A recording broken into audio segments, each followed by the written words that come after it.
ገና ብዙ አስደማሚ ነገሮችን የሚያሳየን አገልጋይ እንደሆነ ተስፋ ማድረግ ይቻላል።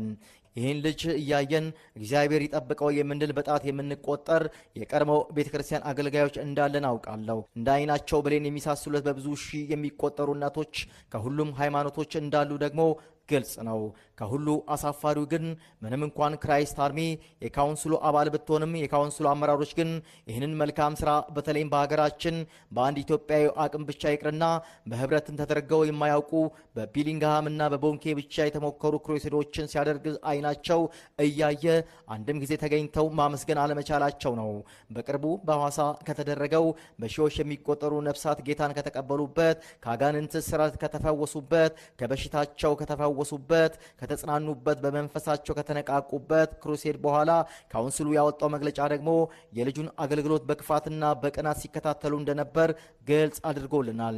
በተለይ ካውንስሉ በመጀመሪያ በሚዲያ ላይ ወጥቶ የሰጠው መግለጫ ይዘት የካውንስሉን ሴራ ያጋለጠ ነበር።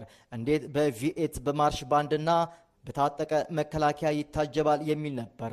ይህንንም ለማግነንና ኃጢአት ለማስመሰል ብዙ ቢጥሩም ካስተምሮ አንጻር ማስረዳት ሳይችሉ ቆይተው በኋላ ደግሞ ትንሽ ቆይተው ይህ ተግባሩ ጌታ እንዳይታይ በማድረግ የራሱን ክብር አገነነ በማለት አብራርቷል። እኔ ግን ያን አቀባበል ሳይ ጌታ የከበረበት መሆኑን ነው ያየሁት። ማርሽ ባንዱ በመዝሙር ከተማዋን ሲያነቃንቃት አይቶ ጌታን የማያመሰግን መንፈሳዊ መሪ በእውነቱ ከሆነ ሊወክለኝ አይችልም። እንደገና የከተማው ከንቲባና የክልሉ መንግስት እንግዳውን እንደፈለገ የመቀበል መብቱ የተጠበቀ ሆኖ ሳለ ካውንስሉ ለክልሉ መንግስት ደብዳቤ ጽፌያለሁ ማለቱ የጥላቻውንና የእልሁን ደረጃ ያሳየበት ነበር።